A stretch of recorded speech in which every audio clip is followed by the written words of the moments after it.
I fully expect to see teams, particularly you guys sitting in this room, being able to fly autonomously and somehow interact with those vehicles. It's still a very difficult problem, but you'll have a whole year to work on it. What I want to encourage you to do is not kick back and say, oh yeah, that's 12 months away.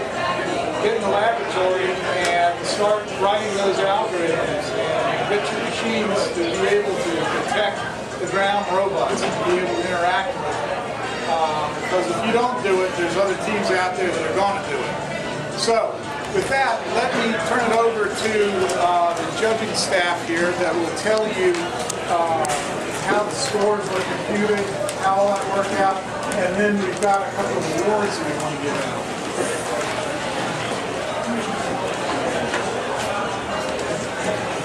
Good evening, everybody. Good evening. How y'all doing? Good. Everybody have a good time? Yes. It's a blast, isn't it? Yep. I've been doing this for 22 years, and it just gets more and more fun. I tell you, every year we do this, I am totally impressed with you folks. We give you a challenge that just can't be done. Industry tells us it can't be done. You don't seem to realize that it can't be done, and you go out trying to figure out how to do it. So, my hat's off to all of you. Fantastic group of people. Let's get some awards out for you right away. Is that okay if we get some awards out right away? Yeah. All right, let's just start with the best t-shirt. Montreal, we're going to let you guys have the best t-shirt. We like the little bumblebee with the over there. That's it. Do the spin around. That's it. Thank you. Congratulations. Best technical paper. University of Michigan.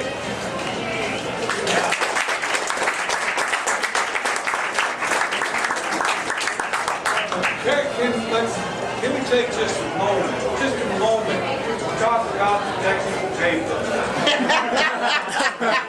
For those of you that submitted one.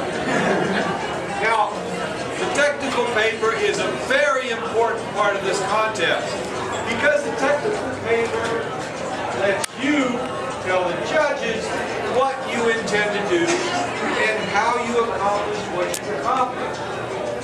Now, Aaron was a competitor of note, by the way.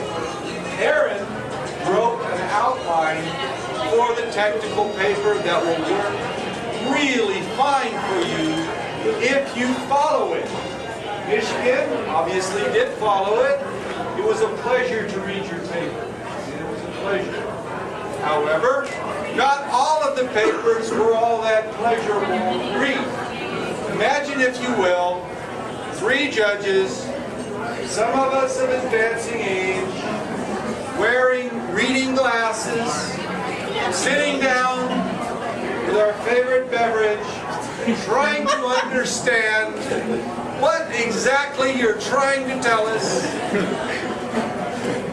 It's just a lot easier if you follow the format that you'll find in the rules and give us that information.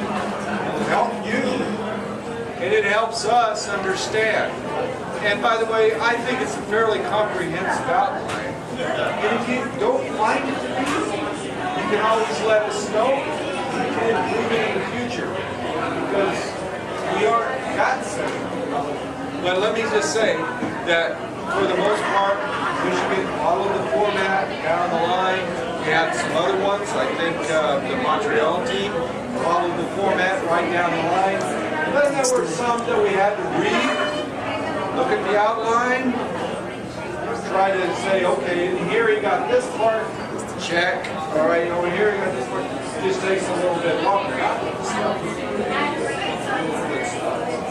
But it's just, let's get this communication going, and next time try to do that. Just a warning. I got something else to say about that too. There's a reason that we asked you to do a presentation. There's a reason that we asked you to do a paper. When you get out in the big bad real world, you can have the best idea that ever lived, and if you can't communicate it in writing, if you can't communicate it verbally, you'll never get funded. It'll be the idea that ever was. And so we do this on purpose to prepare you for the big bad world. So take advantage of what we're offering here and try to put the paper together just like with the presentation. All right, next award. Let's get enough lecture, man. Come on, let's get some awards going here. Best presentation. that's that University of Michigan pledge again.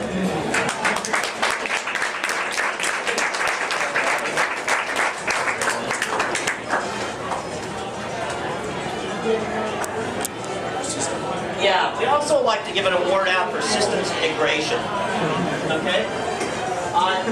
In this case, we've got an award winner and an honorable mention. Montreal, we'd like to give you the award for systems integration. Woo.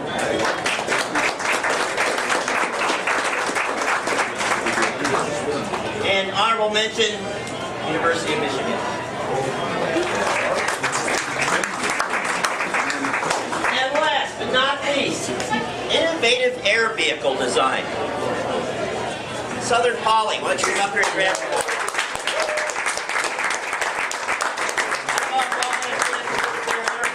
Close up, but it's quite an impressive engineering piece that they put together, from the clamshell design to the airflow around the electronic components to the innovative landing gear that acts as propeller guards. I mean, it was quite a fascinating thing. Impressive very much. Awesome, guys. Aaron, it's floor time. Like Ron said, and as Ken said, it was wonderful to see all of you show up. Pit yourself against a task that even I and my team back at the Naval Research Laboratory would have found at least a 2, probably a 3-year task, and most likely would require, budgets that would be well in excess of what you would ever see in any tuition. So, with that, we had a number of y'all. Hopefully you got some good data in your data collection flights. Some, unfortunately, I saw the proverbial gremlins crop up and unfortunately spoil your day. Sorry, I've been there. I was a competitor. But congratulations need to be held to the team from Montreal for successfully scoring points. At the end of the day, they walked home with a total score of 6,170 points for their mission.